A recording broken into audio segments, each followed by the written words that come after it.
En diciembre de 2003, 6 meses después de la muerte del senador más longevo en la historia de los Estados Unidos, una mujer de 78 años se presentó ante las cámaras de televisión. Se llamaba Essie Mae Washington Williams. Era maestra jubilada, madre, abuela. Era también negra. Y tenía algo que decir.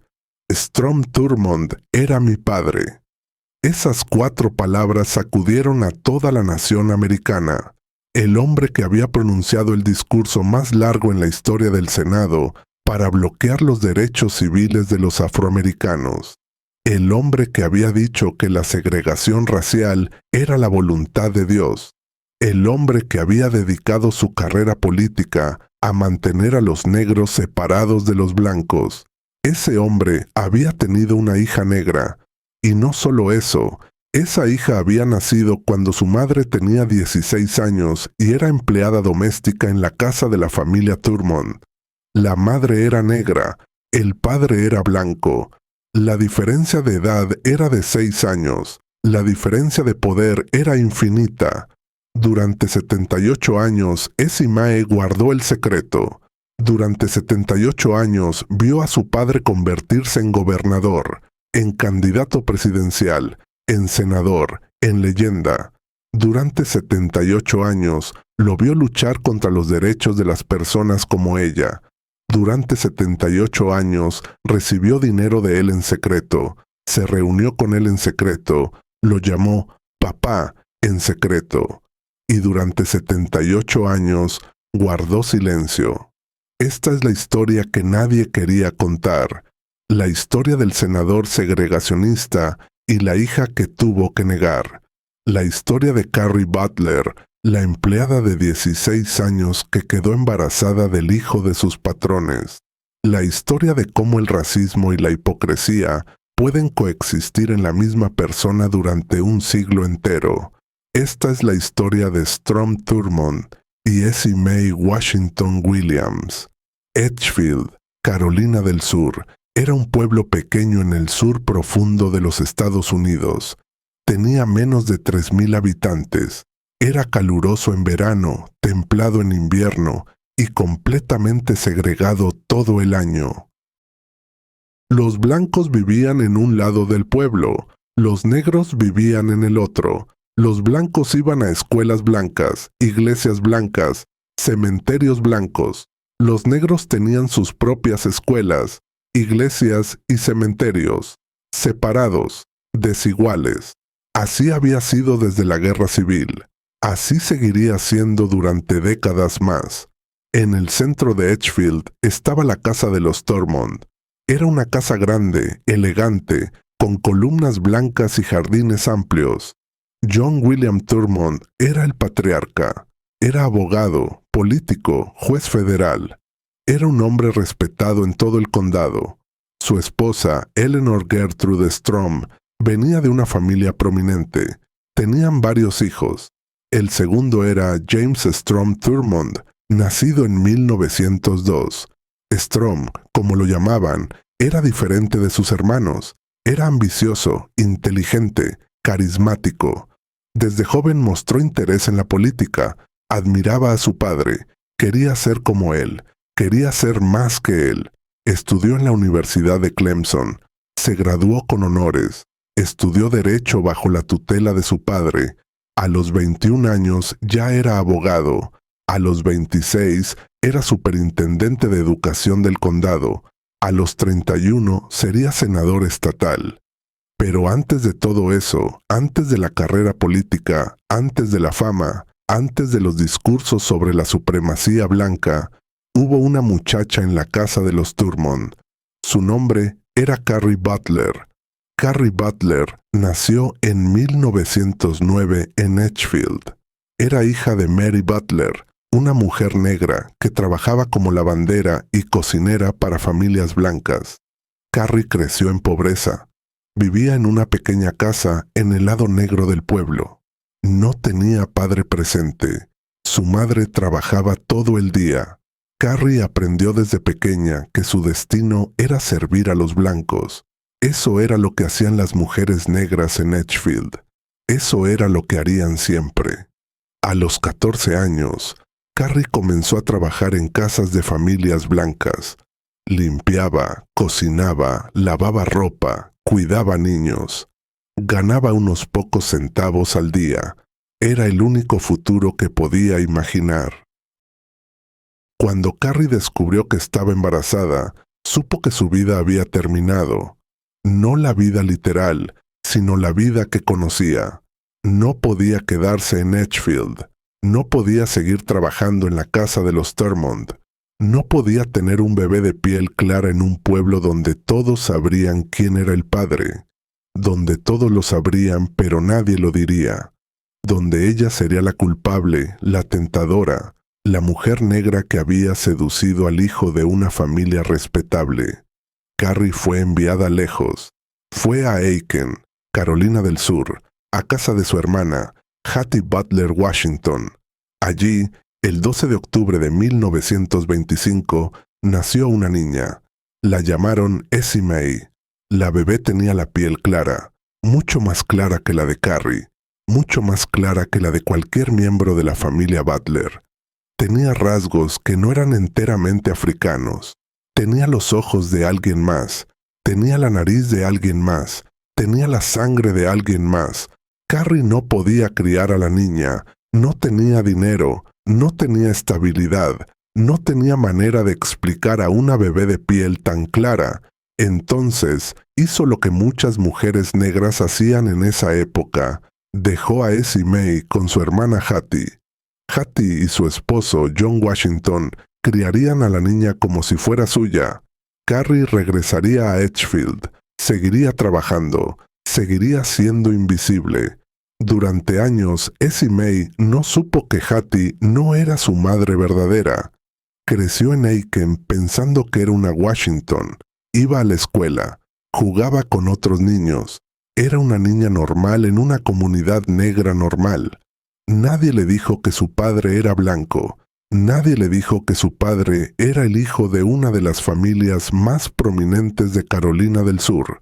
Carrie visitaba ocasionalmente. Essie Mae pensaba que era su tía. La trataba como a una tía. No entendía por qué esta tía la miraba con tanta intensidad, con tanta tristeza, con tanto amor contenido. No lo entendería hasta muchos años después.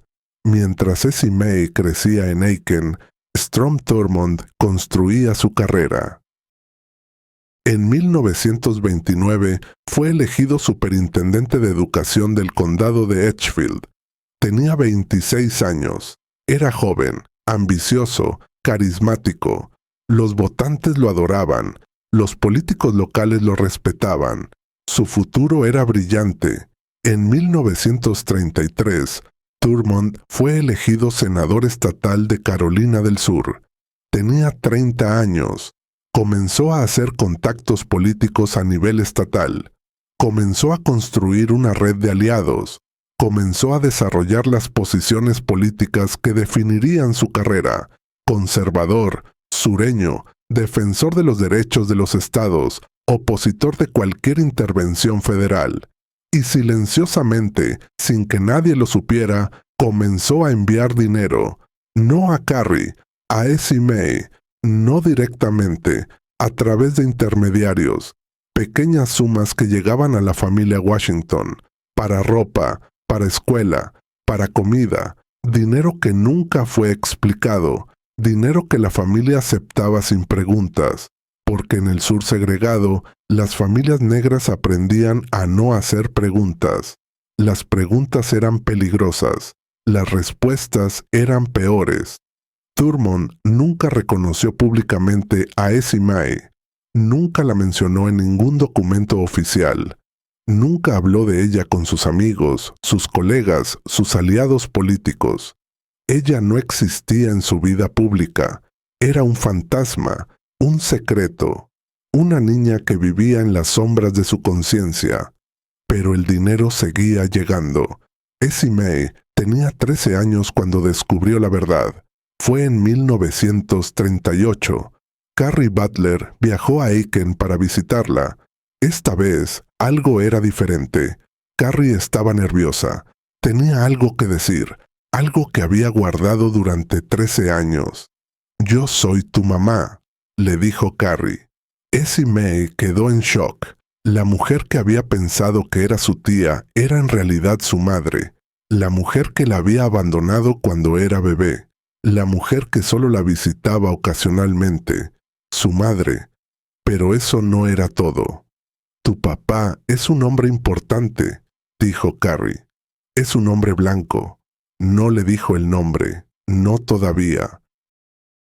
Pero le explicó que su padre era alguien conocido, alguien respetable, alguien que no podía reconocerla públicamente. Le explicó que él enviaba dinero, que se preocupaba por ella, que la amaba a su manera, desde la distancia. Essie Mae no sabía qué pensar. Tenía 13 años. Acababa de descubrir que toda su vida había sido una mentira, que sus padres no eran sus padres, que su madre era una mujer que apenas conocía, que su padre era un fantasma blanco que existía solo en forma de cheques anónimos. «Algún día lo conocerás», le prometió Carrie. «Algún día». Pasarían años antes de que esa promesa se cumpliera. En 1941, Essie Mae tenía 16 años, la misma edad que tenía su madre cuando quedó embarazada de ella. Era una adolescente brillante, estudiosa, ambiciosa. Había terminado la secundaria con excelentes calificaciones. Quería ir a la universidad, quería ser maestra, quería tener una vida mejor que la de su madre. Carrie decidió que era momento de que Essie Mae conociera a su padre. Arregló una reunión. Le dijo a Essie Mae que irían a Columbia, la capital del estado. Le dijo que finalmente conocería al hombre que había enviado dinero durante toda su vida.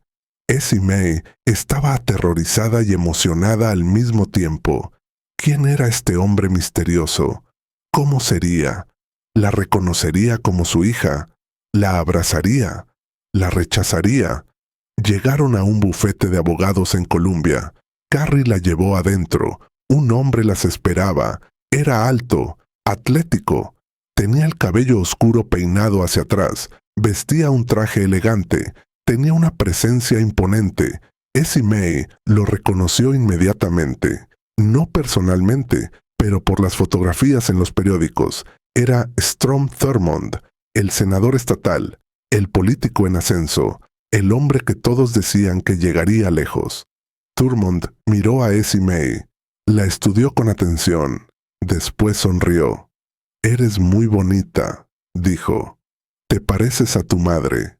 No la abrazó, no la llamó hija, no mostró mucha emoción, pero habló con ella durante un rato. Le preguntó sobre su vida, sobre sus estudios, sobre sus planes. Le dijo que estaba orgulloso de ella. Le dijo que seguiría ayudándola. Le dijo que podía contar con él. Después le dio dinero, efectivo, lo suficiente para ayudarla con la universidad. «Esto es entre nosotros», le dijo antes de que se fueran. «Nadie puede saber». Essie Mae asintió. Tenía 16 años. Acababa de conocer a su padre, y ya le estaban pidiendo que guardara el secreto más grande de su vida. Aceptó. ¿Qué otra opción tenía? Con el dinero de Thurmond, Essie Mae pudo asistir a la Universidad Estatal de Carolina del Sur. Era una universidad para negros, separada, inferior en recursos, pero era una universidad. Era más de lo que la mayoría de las jóvenes negras en Carolina del Sur podían soñar. Essie Mae estudió educación. Quería ser maestra, quería ayudar a otros niños negros a tener las oportunidades que ella había tenido. Trabajaba duro, sacaba buenas calificaciones, impresionaba a sus profesores y regularmente, cada pocos meses, visitaba a su padre. Las reuniones siempre eran secretas, siempre en lugares privados, nunca en público. Thurmond la recibía en su oficina, en hoteles, en casas de amigos. Le daba dinero, le preguntaba sobre sus estudios, le daba consejos. Era amable, incluso cariñoso, pero siempre distante. Nunca la presentó a nadie, nunca la llevó a su casa, nunca la reconoció como su hija ante otra persona. Essie Mae aceptaba esto. Era la única relación que conocía con su padre. No tenía nada con qué compararla. Pensaba que así eran las cosas. Pensaba que era afortunada de tenerlo en su vida de cualquier manera. No entendía todavía la magnitud de lo que estaba sucediendo. No entendía que su padre estaba usando su poder para mantenerla en silencio. No entendía que el dinero era también una forma de control, una forma de asegurarse de que ella nunca hablara. Pero Essie Mae era inteligente. Con el tiempo comenzaría a entender. En 1942, Estados Unidos entró en la Segunda Guerra Mundial. Strom Thurmond, que tenía 39 años, decidió alistarse. No tenía que hacerlo. Tenía edad suficiente para evitar el servicio, pero quería hacerlo. Era bueno para su imagen política. Era lo que un verdadero sureño haría. Thurmond sirvió como oficial en Europa. Participó en el desembarco de Normandía. Fue condecorado por valentía. Regresó a casa como héroe de guerra. Su carrera política estaba asegurada. En 1947, Thurmond se casó. Su esposa era Jean Cruch, una joven de 21 años. Thurmond tenía 44. Era su primer matrimonio. Jean era hermosa, culta, de buena familia. Era la esposa perfecta para un político en ascenso.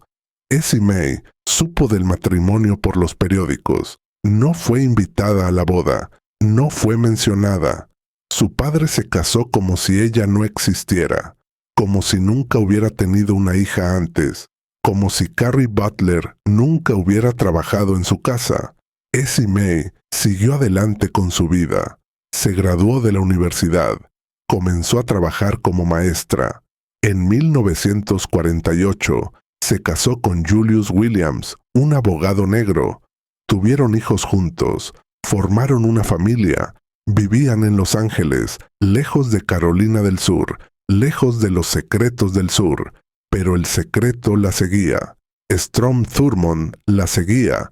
El dinero seguía llegando. Las reuniones secretas continuaban. Y la carrera política de su padre estaba a punto de alcanzar nuevas alturas. En 1948, el Partido Demócrata de Estados Unidos enfrentaba una crisis. El presidente Harry Truman había propuesto una serie de leyes de derechos civiles. Quería prohibir la discriminación racial en el empleo federal. Quería acabar con los linchamientos. Quería proteger el derecho al voto de los afroamericanos. Los demócratas del sur estaban furiosos. Para ellos, la segregación no era solo una política, era una forma de vida, era lo correcto, era la voluntad de Dios. Cualquier intento de cambiarla era un ataque a su cultura, a su identidad, a todo lo que representaban. Un grupo de demócratas sureños decidió formar su propio partido. Lo llamaron el Partido de los Derechos de los Estados. La prensa los llamaba los Dixiecrats. Necesitaban un candidato presidencial, alguien joven, carismático, que pudiera articular su visión de una América segregada. Eligieron a Strom Thurmond. Thurmond aceptó la nominación con entusiasmo. En la convención del partido dio un discurso que definió su carrera. No hay suficientes tropas en el ejército, declaró, para forzar al pueblo del sur a abandonar la segregación y admitir a la raza negra en nuestros teatros, nuestras piscinas, nuestras casas y nuestras iglesias. Era un llamado a la resistencia. Era una declaración de guerra contra los derechos civiles. Era racismo puro, expresado con elocuencia, con convicción, con orgullo. Y mientras Thurmond daba ese discurso, en algún lugar de Estados Unidos, su hija negra de 23 años lo escuchaba por la radio. Essie Mae no sabía qué pensar.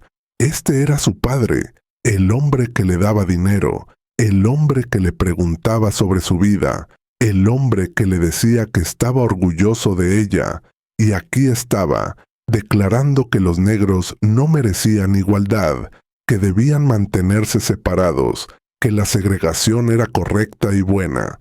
¿Cómo podía hacer las dos cosas?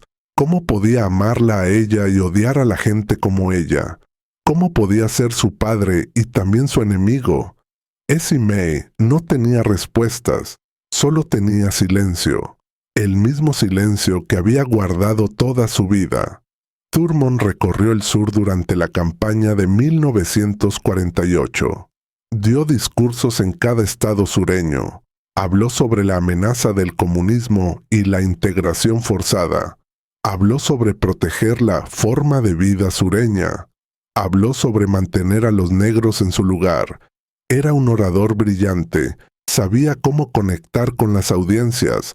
Sabía cómo expresar sus miedos, sus resentimientos, sus odios. Les decía lo que querían escuchar.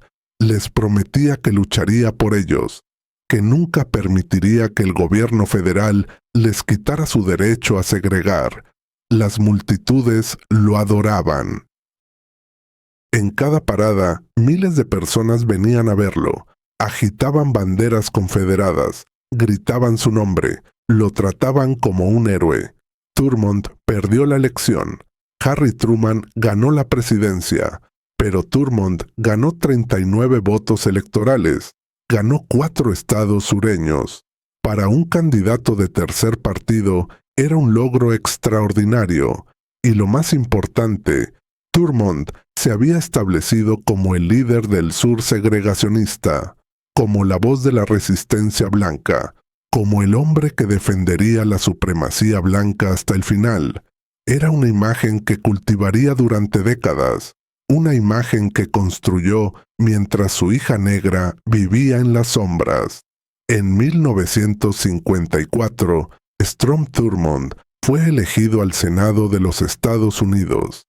Ganó como candidato independiente, sin el apoyo oficial de ningún partido. Fue una victoria extraordinaria. Demostró su popularidad en Carolina del Sur. Demostró que podía ganar sin necesitar a nadie. Thurmond llegó a Washington como una fuerza de la naturaleza. Era joven para un senador. Tenía 51 años. Era enérgico, trabajador, incansable, y estaba decidido a luchar contra cualquier avance en los derechos civiles. Durante los siguientes años, Thurmond se convirtió en el líder de la resistencia sureña en el Senado. Se oponía a cada ley de derechos civiles. Daba discursos interminables sobre los derechos de los estados. Organizaba a otros senadores sureños para bloquear legislación. Era temido y respetado por igual. En 1957, el Congreso de Estados Unidos debatía la primera ley importante de derechos civiles desde la Reconstrucción. La ley era modesta. Protegería el derecho al voto de los afroamericanos. Establecería una comisión de derechos civiles.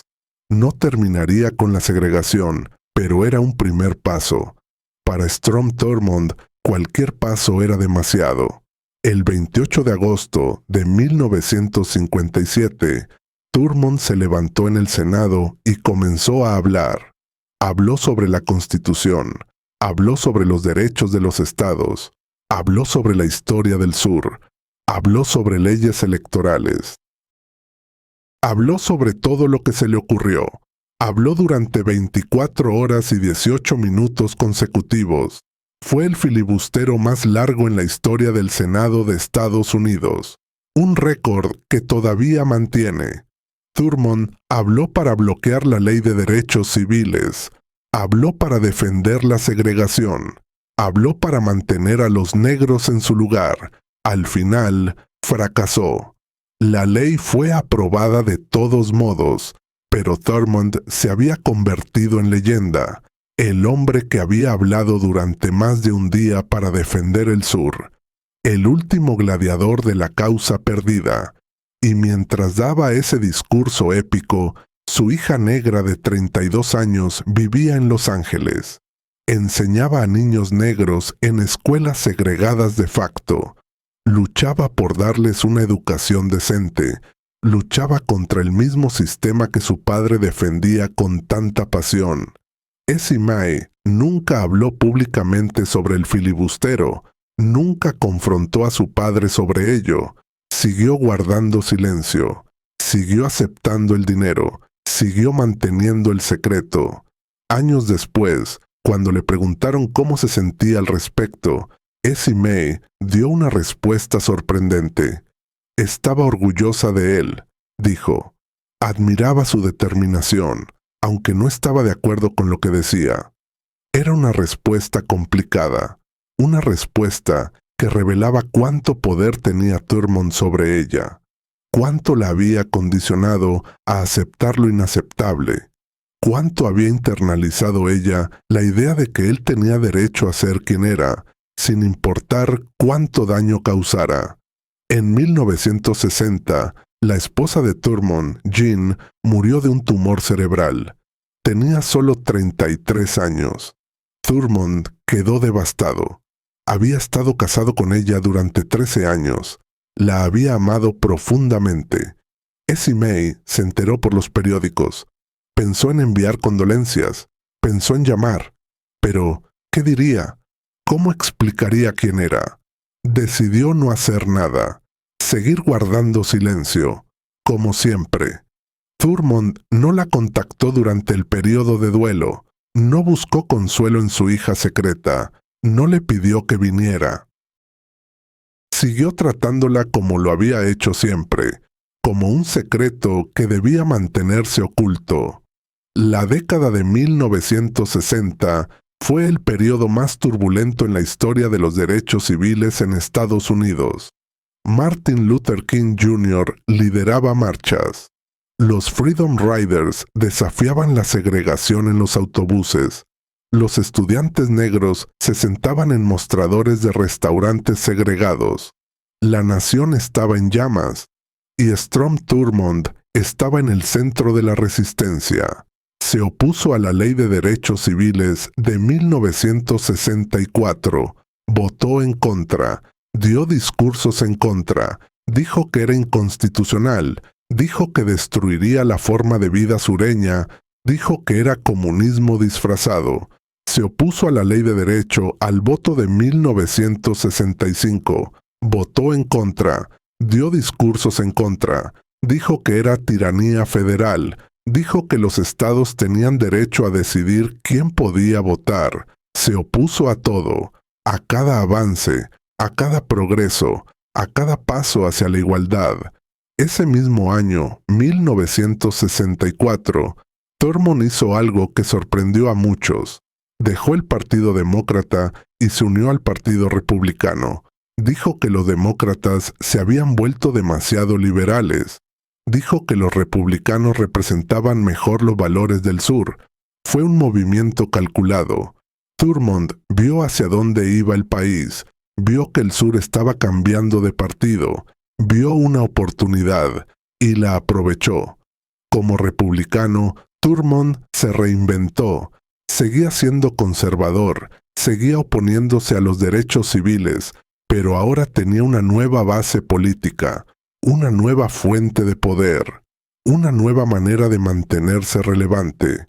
En 1968, a los 66 años, Thurmond se casó de nuevo. Su nueva esposa era Nancy Moore. Tenía 22 años. La diferencia de edad era de 44 años. Nancy era más joven que Essie Mae, la hija que Thurmond nunca reconoció. Tuvieron 4 hijos juntos. Hijos legítimos, hijos reconocidos, hijos que llevaban el apellido Thurmond con orgullo, hijos que crecerían sabiendo quién era su padre, que serían presentados al mundo, que nunca tendrían que esconderse. Essie Mae observaba desde la distancia, veía a sus medios hermanos en las fotografías de los periódicos, veía a la familia perfecta que su padre había construido, la familia a la que ella nunca pertenecería, la familia que existía porque ella había aceptado no existir. A pesar de todo, Essie Mae seguía viéndose con su padre. Las reuniones eran menos frecuentes ahora, ambos estaban ocupados. Thurmond con su carrera en el Senado, Essie May con su trabajo como maestra, con su familia, con su vida, pero seguían en contacto. Thurmond seguía enviando dinero, seguía preguntando por ella, seguía actuando como si la amara, a su manera distorsionada y limitada. En una ocasión, Essie May visitó a Thurmond en Washington, D.C. Él la llevó a recorrer el Capitolio, le mostró su oficina en el Senado, le presentó a algunos de sus colegas, aunque nunca como su hija, siempre como una amiga de la familia. Essie May caminó por los pasillos del poder, vio dónde su padre trabajaba, vio dónde tomaba las decisiones que afectaban a millones de personas. Sintió orgullo y vergüenza al mismo tiempo, orgullo de que su padre fuera tan importante, vergüenza de que tuviera que esconderse. Thurmond nunca la reconoció públicamente, nunca la presentó a su esposa Nancy, nunca la presentó a sus otros hijos. Essie May era un compartimento separado de su vida, una parte que no se mezclaba con las demás, y Essie May lo aceptaba, porque era todo lo que conocía, porque era todo lo que tenía. Carrie Butler, la madre de Essie May, murió en 1948. Tenía solo 39 años. Nunca vio a su hija graduarse de la universidad. Nunca conoció a sus nietos. Nunca vio a Strom Thurmond convertirse en el senador más longevo de la historia. Carrie vivió y murió en las sombras. Fue una empleada doméstica toda su vida. Trabajó en casas de familias blancas, limpió sus pisos, lavó su ropa, cocinó su comida. Nunca habló públicamente sobre Thurmond, nunca intentó exponerlo, nunca buscó justicia o reconocimiento. No sabemos qué pensaba Carrie sobre lo que había pasado. No sabemos si lo veía como violación, como explotación o como algo más complicado. No dejó cartas, no dio entrevistas. Su voz está perdida en la historia. Lo que sabemos es que tenía 16 años cuando quedó embarazada, que el padre de su hija era 6 años mayor, que era su empleador, que tenía todo el poder y que ella no tenía ninguno. En el sur de 1925, eso no era inusual. Los hombres blancos tomaban lo que querían de las mujeres negras. Era parte del sistema, parte de la cultura, parte de lo que significaba ser negro en América. Carrie fue una víctima de ese sistema, y su hija cargó con las consecuencias durante 78 años. Algo extraño pasó a medida que Thurmond envejecía. Comenzó a cambiar, no en privado. En privado siempre había tratado bien a Essie May. Siempre había sido amable con los afroamericanos que conocía personalmente. Esa era la paradoja del racismo sureño. Los blancos podían amar a los negros como individuos mientras los odiaban como grupo. Podían tratar bien a los suyos mientras luchaban para mantener a todos los demás abajo. Pero en público, Thurmond comenzó a suavizar su posición. En la década de 1970, dejó de dar discursos abiertamente racistas. Comenzó a contratar empleados negros en su oficina. Fue el primer senador sureño en hacerlo. Comenzó a votar a favor de algunas medidas de derechos civiles. No muchas, pero algunas. En 1983, votó a favor de hacer del cumpleaños de Martin Luther King Jr. un feriado nacional.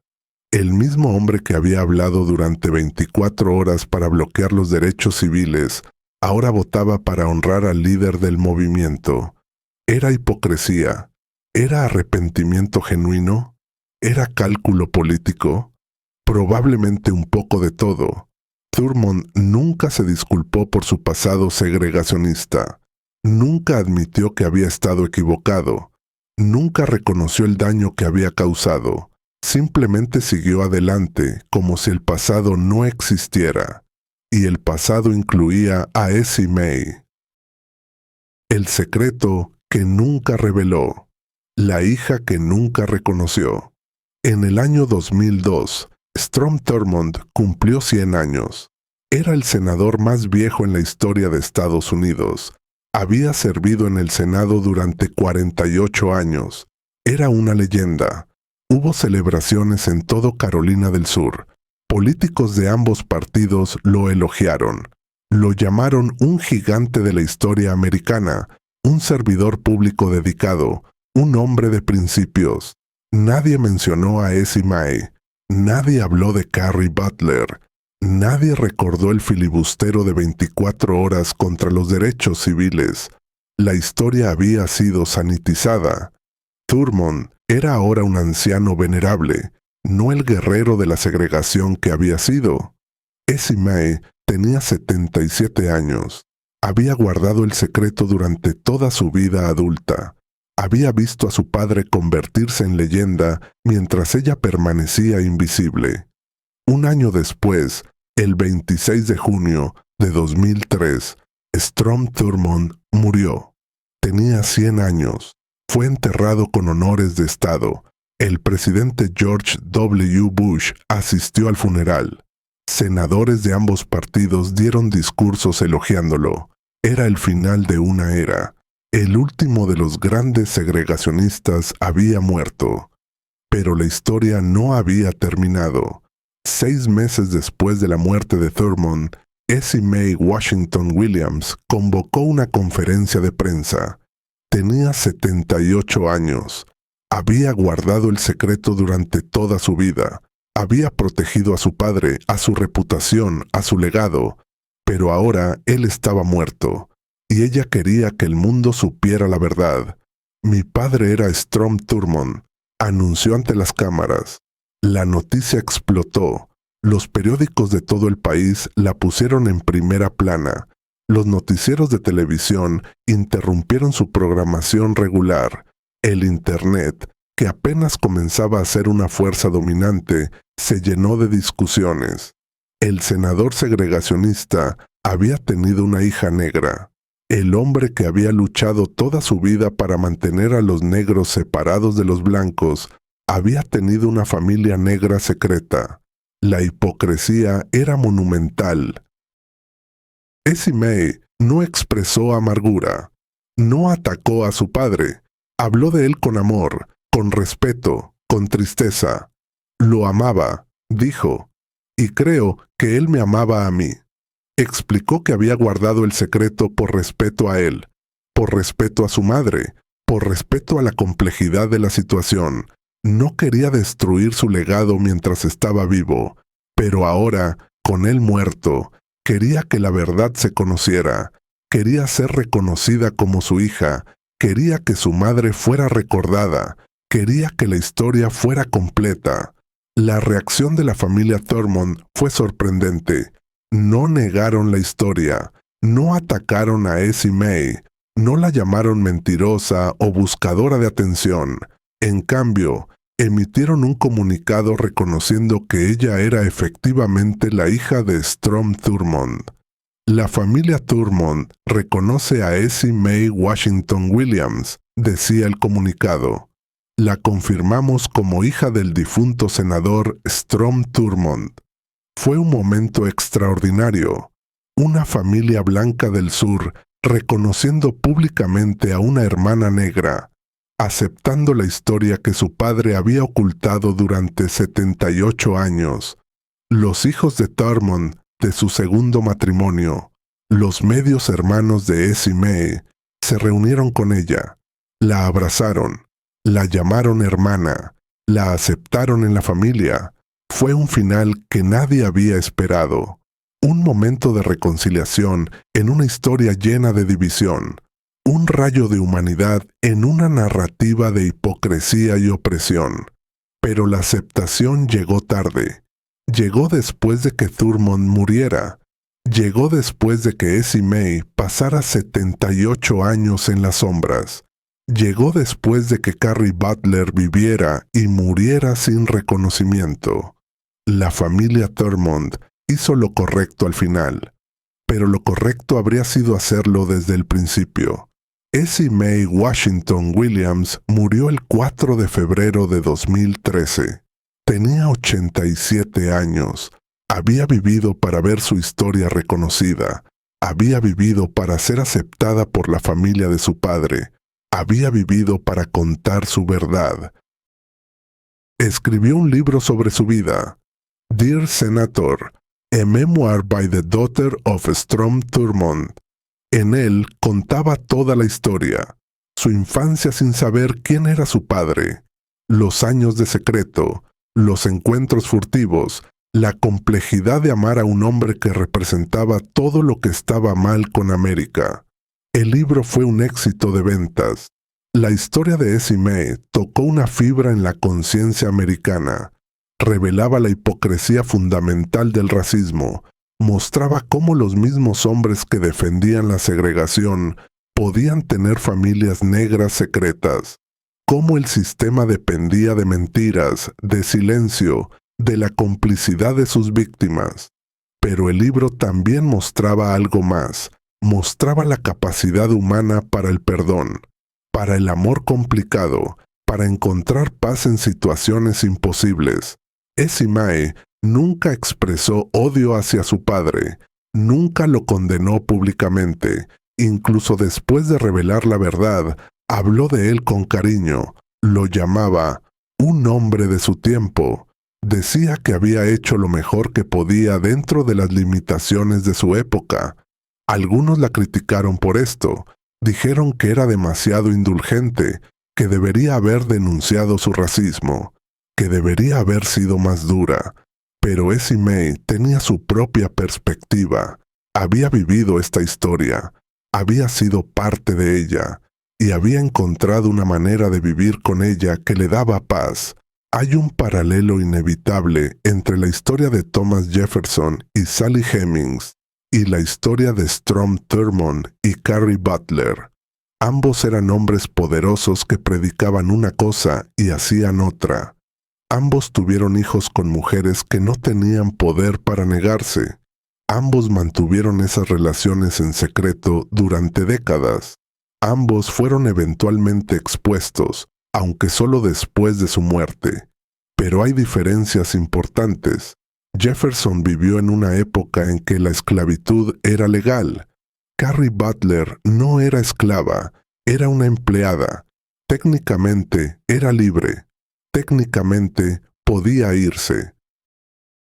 Pero la libertad técnica no es lo mismo que la libertad real. En el sur de 1925, una adolescente negra que trabajaba en una casa blanca no tenía más opciones que una esclava. Decir que no al hijo del patrón significaba perder su trabajo, significaba poner en riesgo a su familia, significaba enfrentar consecuencias que podían ser violentas. La esclavitud había terminado 60 años antes, pero el sistema que la reemplazó, el sistema de Jim Crow, era casi igual de opresivo. Los negros del sur vivían bajo un régimen de terror. Los linchamientos eran comunes. La violencia contra los negros era impune. Las mujeres negras eran especialmente vulnerables. Carrie Butler vivió bajo ese sistema, y Strom Thurmond se benefició de él. Lo defendió, lo perpetuó, dedicó su carrera a mantenerlo. Esa es la ironía suprema de esta historia. El hombre que luchó más duro para mantener a los negros oprimidos era el padre de una niña negra. El hombre que dijo que los negros no merecían igualdad amaba a una mujer negra en secreto. La hipocresía es asombrosa, pero también es profundamente humana. Los seres humanos somos capaces de mantener contradicciones increíbles en nuestras mentes. Podemos amar y odiar al mismo tiempo. Podemos predicar una cosa y hacer otra. Podemos ser monstruos y humanos en el mismo cuerpo. Strom Thurmond era todas esas cosas. Era un racista convencido. Era también un padre que amaba a su hija. Era un político que dedicó su vida a la opresión. Era también un hombre que enviaba dinero a una familia negra en secreto. No hay manera de reconciliar estas contradicciones. No hay manera de hacer que tengan sentido. Solo podemos observarlas, aprender de ellas, Recordar que la historia es siempre más complicada de lo que parece.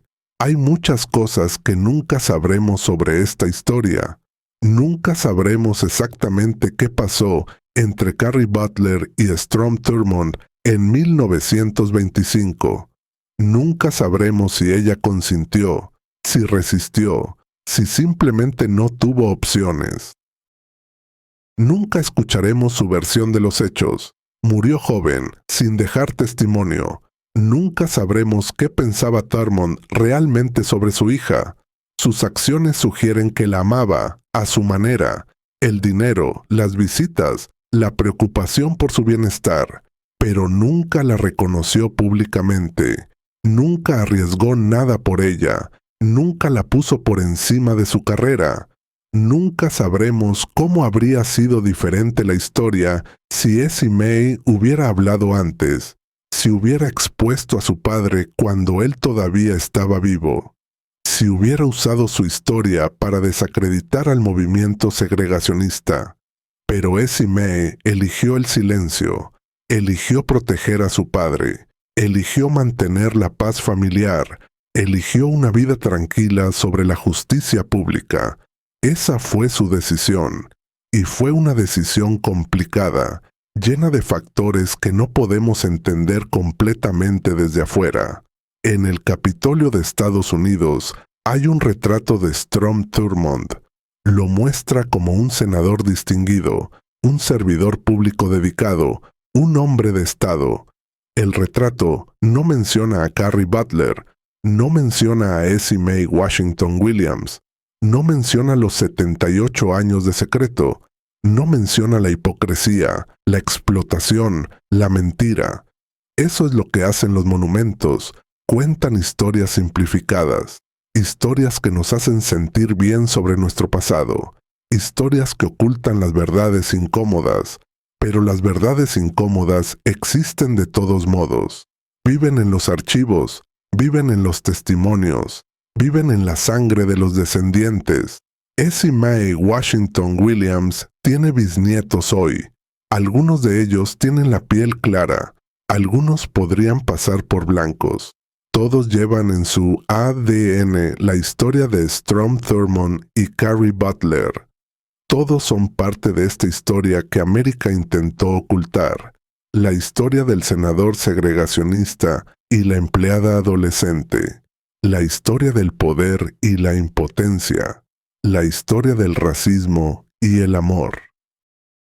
La historia de Strom Thurmond y Carrie Butler, y de la hija que mantuvieron en secreto durante 78 años.